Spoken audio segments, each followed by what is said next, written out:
Good morning, everyone. Welcome to the EPAF training at the Research Foundation of CUNY.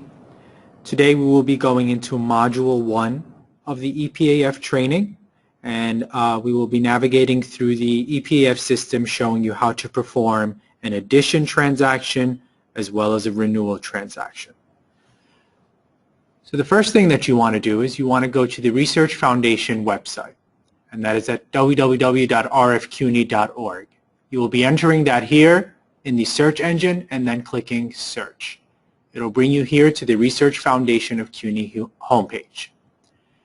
In order to access the EPAF system, you will of course have to log in. Now you should all have a user ID and password by now. If you don't have the user ID and password, I can give you the name of the individual that could give that to you by the end of the presentation. So you'll be entering the user ID and then the password. Once you do that, you'll click Log In. Now, once you log in, you'll notice that the upper right-hand corner here, your name will appear. That will let you know that you have successfully logged on to the Research Foundation website. Now, to access the EPAF system, you'll be scrolling down to Electronic Tools, and you'll be clicking on Personnel Action Form.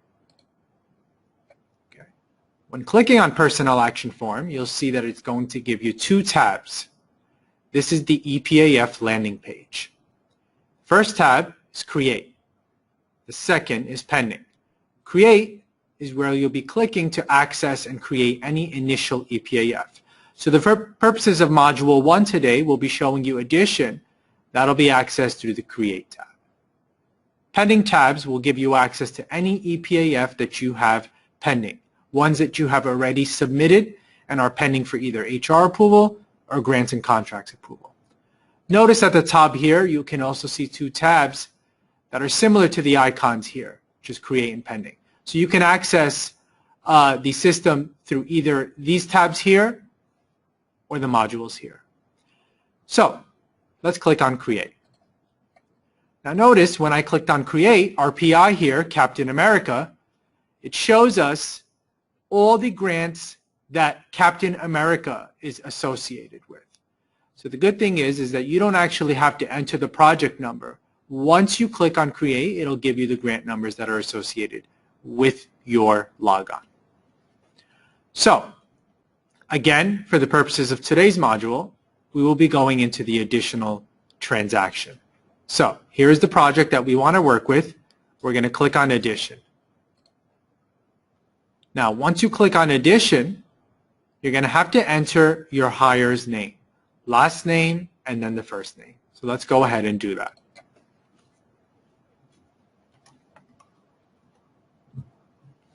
Okay. So we're going to work with Adam Smith. Now, creating a PAF, you're going to be given three options in which you could do this. One could be hours per pay period, and this is when you're entering an EPAF based on the number of hours that your hire will be working in a bi-weekly pay period. Total hours is when you're entering an EPAF knowing the exact number of hours that your hire will be working for the duration of their appointment. Total encumbrance is if you have a lump sum amount that you know you'll be paying this hire for the duration of their appointment. Now, what we strongly recommend is that you should always use the hours per pay period module because these two here are not modifiable. So as a PI or an admin, if you enter an EPAF and create it using either total hours or total encumbrance, know that that cannot be modified. You will have to contact Human Resources and they will walk you through modifying that. They would actually have to do that on your behalf. So to avoid that, we strongly recommend that you always use hours per pay period. So once you've selected that, you can go ahead and click on Next. This will take you to your EPAF creation page. So we start with the salary expense code here. Okay? Once you click on that, a drop-down will appear. It will give you all the RF functional titles and what the salary expense code is for each title. This if you're not sure what the salary expense code is, you can retrieve that from your grant report. Now, if you don't have access to that report, which you should, we strongly recommend that you contact your project administrator so that they could give you the correct code to use. So the purposes of this example, we're going to go ahead and choose 5410, Research Staff. Okay? Now you're going to choose the payroll title associated with that salary expense code. So for instance, if you're hiring a research assistant, you want to scroll down and choose Research Assistant. Okay? The good thing about this is it's in alphabetical order. So if you know exactly what the title is that you're hiring for, you can just go to that corresponding letter and find the title.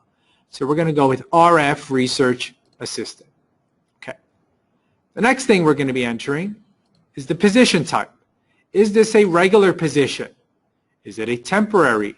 Is it on call? Is it seasonal recreational, or is it a GRA, a graduate research assistant? If you're not sure, I strongly recommend that you put your cursor over the info tab here. It will break down and give you a detailed explanation of each position type. Now, for the purposes of this example, I am going to go with regular. Now you'll choose the job position reason. Now this is an addition EPAF, so this is the first initial transaction. You're going to select new hire for this transaction. Okay. Now the FLSA class will automatically pre-populate based on the position title and salary expense code that you have selected. Now we're going to choose supervisory status. Will this individual that you're hiring have supervisory responsibilities? We're going to go with non-supervisory for this example. Who is the immediate supervisor? This is where you will enter who the hire will be reporting to in their worksite location. Student status. Is this hire pursuing a degree of any sort? Is it a master's degree? Is it a PhD? Are they an undergrad? This is where you will select their status as a student. I'm going to go ahead with non-student. Now, the work location will pre-populate based on where the grant resides. If the work location is different, you can click on the drop-down here and choose the correct work location. Now, what is the location effective date? This is the start date. So these two dates, the start date and the location effective date, should correspond. We're going to go with April 25th. CUNY tax levy. Is this individual working on CUNY tax levy or CUNY payroll? If yes, and you select yes, what's going to happen is this EPAF is going to be pending HR approval. What you will be sending with the new hire paperwork is what we call a CUNY approval letter. Essentially, what you're going to be outlining in this letter are what the individual is performing, their job duties, what they're performing at CUNY, and how they differ from this position that they're being hired at the Research Foundation. So essentially, you're going to be outlining the job duties, and you're going to be stating in this letter that these job duties don't conflict and that they are different. And that is only if you select yes. So for the purposes of this example, we're going to stick with no. The comments tab is not a required field. You don't have to enter anything in this box. If you choose to, that's fine. For instance, if there's something that HR should know, perhaps they are reporting to John Smith, but there's a secondary supervisor, you can enter that in the comments here. The start date, we're going to go with April 25th. Again, as I stated, the start date and the location effective date should be the same. The encumbrance end date, we are going to go with June 30th. And notice the encumbrance end date and the appointment end date automatically pre-populate. Now, how are you paying this individual? Did you want to enter a biweekly pay rate or hourly? So if you enter the biweekly pay rate, you're going to have to calculate how exactly, what the exact figure is that they'll be paid in terms of their biweekly pay rate. hourly would be how much they're being paid per hour. So we're going to go with hourly. So we enter $20 per hour. The hours per pay period.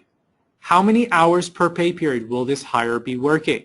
Again, there are different statuses. As you are aware, we have a part-time B status. That's anyone that is working 38 hours or less in a bi-weekly pay period. They would be part-time B status. Now, part-time A is anyone that is working between 39 to 69 hours per pay period. And anyone that's working 70 or above is considered full-time. So for the purposes of this example, this hire is going to be part-time B, so I'm going to enter 30 hours. Now, once you enter the number, a tab will appear here that says View Scheduled Hours.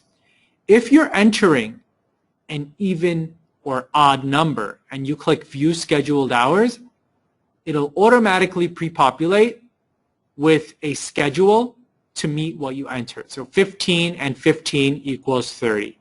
If this isn't correct, you can just go ahead and make your adjustments. But this is correct for us today, so we're going to go ahead now and we're going to go back to PAF. So the schedule is correct here, so you're going to go up to this tab here and click PAF. Scroll down. We're all ready. Now we're going to click Preview.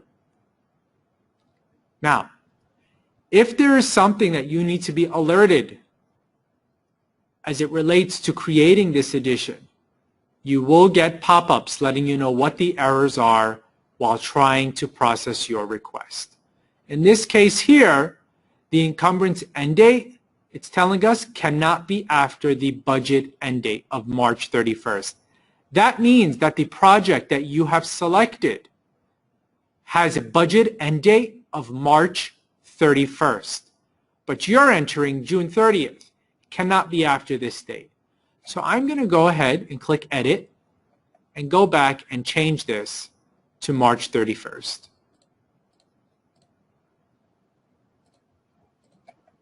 And then I'm going to click Preview again. This start date has to change. And their start date as well, as we set that as April 25th. That cannot be, of course, after the budget end date either. So I'm going to put their start date as March 31st.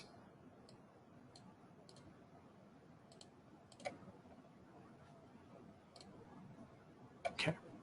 Now, we don't have anything showing in red, and a red means a major stop, something that you would have to address immediately.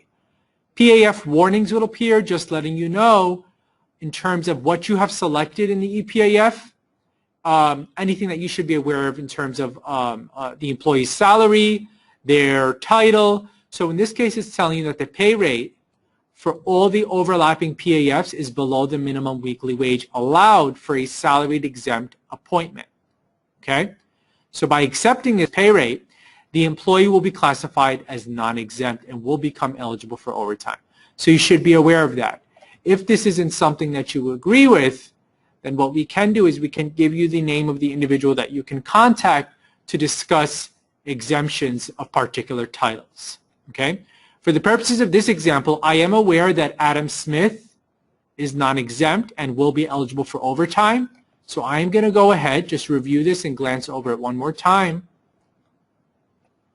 and then click Approve.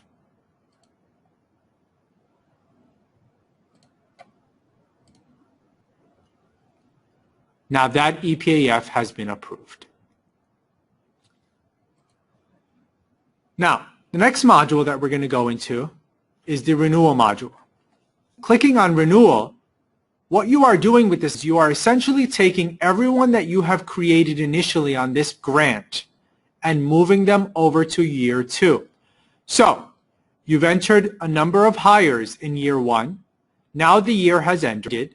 It's December 30th or 31st or June 30th, and you now want to take all those individuals that you have on that grant and move them over to year 2.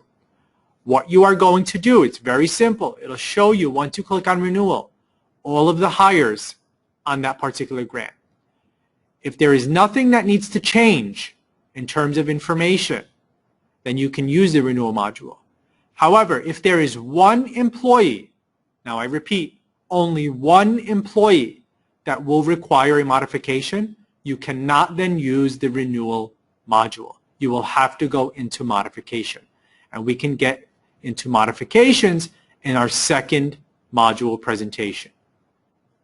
For the purposes of this example, everyone here can be renewed to year 2. So I'm going to highlight by clicking on this box here. It'll check all of the hires on this box, and you're going to click Submit. Now, notice when I click Submit, we got a pop-up here that says, please select a project.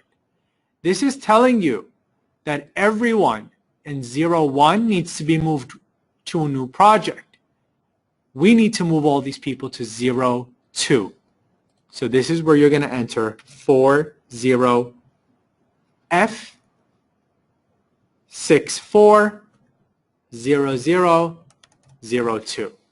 And then you can click Submit, and everyone will then move to year 2. That concludes our Module 1 presentation for additions and renewals.